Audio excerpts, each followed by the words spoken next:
नमस्कार दोस्तों, आज फिर मैं लाई हूँ आपके लिए एक और रोचक और अद्भुत कहानी।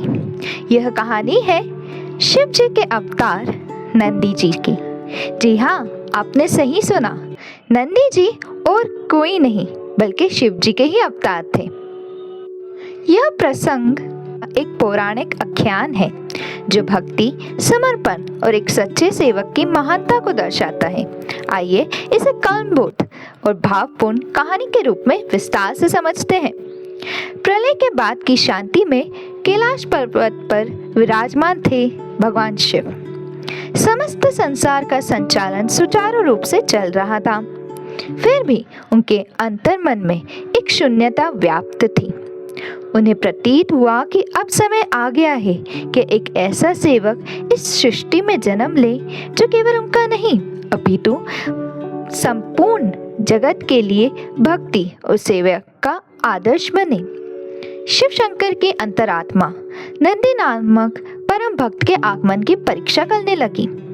शिव जी का हृदय यह चाहता था कि कोई ऐसा हो जो केवल शक्ति या ज्ञान के बल पर नहीं बल्कि निष्काम भक्ति, समर्पण और सेवा के माध्यम से संसार को सिखा सके कि ईश्वर की सेवा कैसी होनी चाहिए। वह कोई साधारण साधक नहीं बल्कि एक ऐसा भक्त हो जो अपने आराध्य के एक संकेत पर अपना जीवन भी न्यौछावर कर दे। शिव जी यह सोच ही रहे थे कि माँ पार्वती ने उन्हें देखा। माँ पार्वती जी ने देखा कि शिव जी दिन रात ध्यान में लीन रहते हैं। उनके मुख पर एक गंभीर विषाद की रेखा है। उन्होंने स्नेहपूर्वक पूछा, स्वामी, आप सदा समाधि में रहते हैं, पर आजकल आपके मन में कुछ चल रहा है। कृपया कहिए, आप क्या सोच रहे हैं? शिव जी ने धीमे स्वर में उत्तर दिया, देवी, आप तो साक्षात शक्ति है। आप सदा मेरे साथ हैं, फिर भी मेरे भीतर कोई अधूरापन है। मुझे कोई ऐसा चाहिए जो मेरे बिना कहे मेरी बातों को समझ सके, जो केवल मेरा नहीं बल्कि समस्त जीवों का हित चिंतक हो और मेरी सेवा को अपना परम धर्म माने। पार्वती जी को यह सुनकर दुख हुआ कि शिव जी को उनके साथ रहते हुए भी अकेलापन लग रहा है। वह रुष्ट हो गई और बोली, क्या मेरा साथ इतना अपर्याप्त है कि आपको किसी और की तलाश है? क्या मैं आपकी समर्पित अर्धांगिनी नहीं हूँ? यह कहकर वह एकांत में चली गई। पार्वती जी के दुख को देखकर सरस्वती जी और लक्ष्मी जी उन्हें सांत्वना देने आई। सरस्वती जी ने कहा, देवी, महादेव की बातें भले ही कठोर लग रही हो, परंतु उनके भावों में गहराई है। वे किसी को त्यागना नहीं चाहते बल्कि किसी ऐसे की प्रतीक्षा कर रहे हैं जो शिव तत्व को धरती पर समझा सके। इसके बाद सरस्वती जी शिव जी के पास गई और पूछा, प्रभु, आप इतने विचलित क्यों हैं? आप त्रिकालज्ञ हैं, फिर भी यह अधीरता क्यों? कृपया हमें बताइए कि आप किस आत्मा की प्रतीक्षा कर रहे हैं। शिव जी ने उत्तर दिया, हे वीणा वादिनी, मैं ऐसे भक्त की प्रतीक्षा कर रहा हूँ जो समर्पण का साक्षात रूप हो, जो मेरे विचारों का विस्तार बने, मेरी सेवा को अपना जीवन मान ले। कि जैसे ब्रह्मा जी के पास नारद जैसे तेजस्वी पुत्र हैं, विष्णु जी के पास गरुड़ जैसे निष्ठावान सेवक है, परंतु मेरे पास ऐसा कोई नहीं है जो मेरी सेवा में अपने प्राण तक समर्पित कर दे। यह सुनकर सरस्वती जी और लक्ष्मी जी माँ पार्वती जी को समझाने फिर से गई और उन्हें शिव जी के ऐसा कहने की असली वजह बताई। यह सुनकर माँ पार्वती जी भी मान गई। यह बात जब ब्रह्मा जी और विष्णु जी तक पहुंची तो वे कैलाश आए। ब्रह्मा जी ने शिव जी को प्रणाम करके कहा, प्रभु, आपकी इच्छा एक विशेष कारण से जागृत हुई है। वह आत्मा पृथ्वी पर जन्म लेगी। वह आत्मा ऋषि शिलाद की तपस्या से उत्पन्न होगी और वही आपके प्रिय भक्त तथा वाहन नंदी के रूप में प्रसिद्ध होगी। पृथ्वी पर स्थित एक महान तपस्वी ऋषि शिलाद सांसारिक बंधनों से दूर रहते हैं। वे विवाह, संपत्ति, वंश, किसी भी प्रकार की मोह माया से परे थे। वे सात्विक जीवन जीते हैं, प्रभु की पूजा में लीन रहते और अत्यंत शांत स्वभाव के थे। जब यह बात देवताओं के मध्य चर्चा में आई तो कई देवताओं ने कहा, शिलाद तो वानप्रस्थी जीवन जी रहे हैं, उन्होंने गृहस्थ आश्रम त्याग रखा है। ऐसे में उनके वंश का आगे बढ़ना या पुत्र होना असंभव है। इसी बीच नारायण ने सुझाया, यदि ऋषि शिलाद महादेव की घोर तपस्या करें तो स्वयं शिव उनके पुत्र रूप में जन्म लेकर इस सृष्टि में नंदी के रूप में अवतरित हो सकते हैं। यह दिव्य संकल्प तभी पूर्ण होगा जब आत्मा से की गई भक्ति महादेव को प्रसन्न कर सके। भगवान नारायण चिंतित थे कि ऋषि शिलाद जैसे महान तपस्वी संसार में संतान के महत्व को नहीं समझते। वे केवल तप, त्याग और ब्रह्मचर्य में लीन रहते हैं। तब नारायण ने सोचा, क्यों ना स्वर्ग लोक में एक महायज्ञ का आयोजन किया जाए, जिसमें संतान, वंश और धर्म की महिमा का उद्देश्य हो। इस यज्ञ का उद्देश्य होगा कि ऋषि शिलाद को प्रेरित करना। नारायण के परामर्श पर इंद्रदेव ने महायज्ञ के आयोजन की घोषणा की।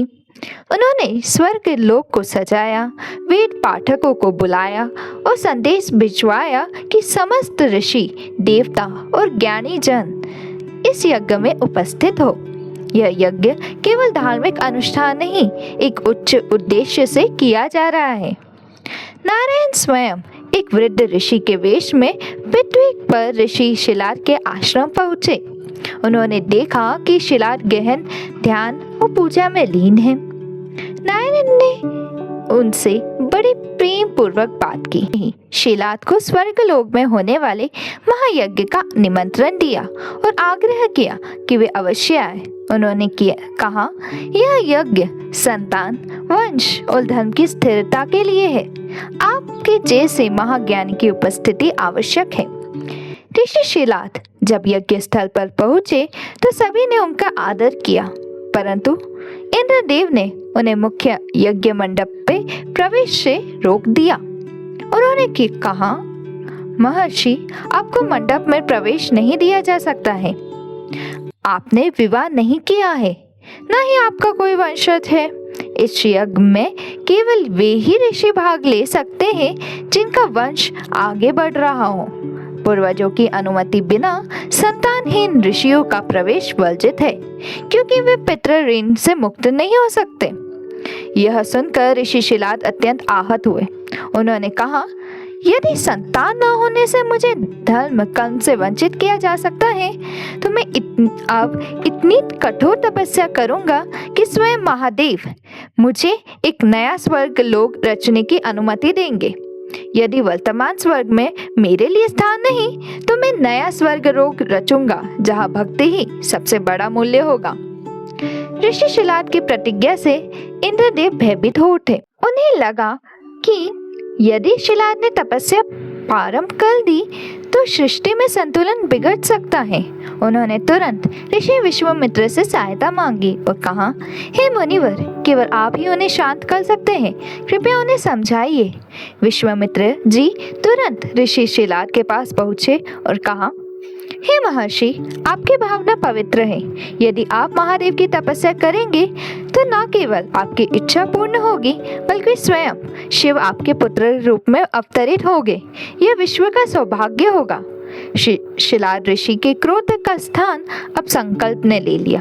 उन्होंने तपस्या का निश्चय किया और जो शिव को धरती पर पुत्र रूप में लाएगी। ऋषि शिलाद ने तपस्या के माध्यम से वर्षों तक भगवान शिव की आराधना की। उनका ध्यान इतना एकाग्र और निर्मल था कि स्वयं महादेव प्रसन्न होकर उनके समक्ष प्रकट हुए। शिव जी ने कहा, हे ऋषि, मैं तुम्हारी तपस्या से प्रसन्न हूँ। वर मांगो जो भी तुम्हारे हृदय में है। विनम्र भाव से ऋषि शिलाद ने हाथ जोड़कर कहा, प्रभु, मैं ऐसा पुत्र चाहता हूँ जो केवल मेरा उत्तराधिकारी ना हो बल्कि आपकी भक्ति, आपकी सेवा और आपकी महिमा को संसार में प्रकट करने वाला ऐसा पुत्र जो आपका ही अंश हो। तथास्तु। मैं स्वयं अपने अंश से तुम्हारे घर में पुत्र रूप में जन्म लूंगा। वह बालक मेरी सेवा का प्रतीक और संसार के लिए भक्ति का आदर्श होगा। ऐसा शिव जी ने बोला। समय बीतने पर एक दिन ऋषि शिलाद अपने आश्रम के समीप खेत की जुताई कर रहे थे। जैसे ही उन्होंने पृथ्वी में हल चलाया, एक दिव्य प्रकाश फूटा। उस प्रकाश के केंद्र से एक अत्यंत सुंदर, तेजस्वी, शांत और दिव्य बालक प्रकट हुआ। वह बालक मुस्कुरा रहा था, मानो जन्मों से ही ज्ञानी और आत्मज्ञानी हो। उसकी आंखों में भक्ति का भाव और मुख पर अद्भुत तेज था। ऋषि शिलाद की आंखों से आंसू बह निकले। उन्होंने उस दिव्य बालक को हृदय से लगा लिया और कहा, तू केवल मेरा पुत्र नहीं, शिव का वरदान है।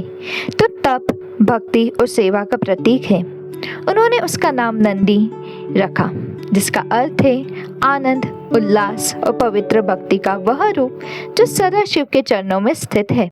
नंदी बालक होते हुए भी अत्यंत तेजस्वी, विनम्र और ज्ञान प्रिय थे।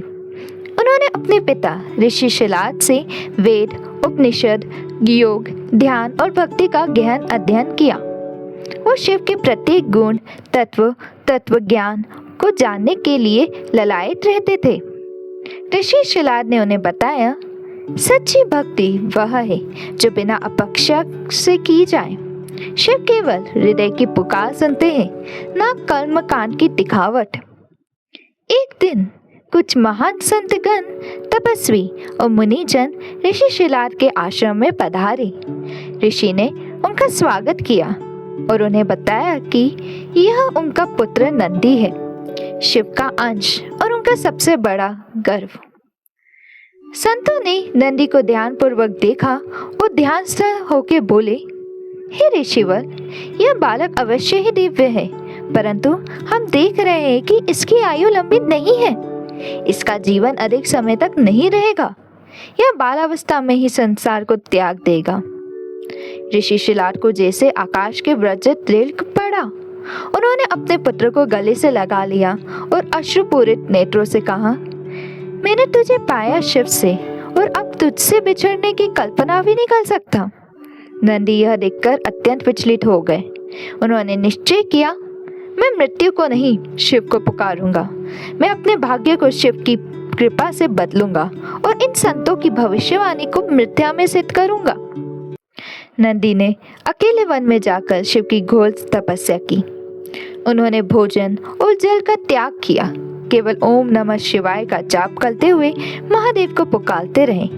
वर्षों तक तप करते हुए उनका शरीर दुर्बल हो गया, परंतु उनकी आस्था अडिग रही।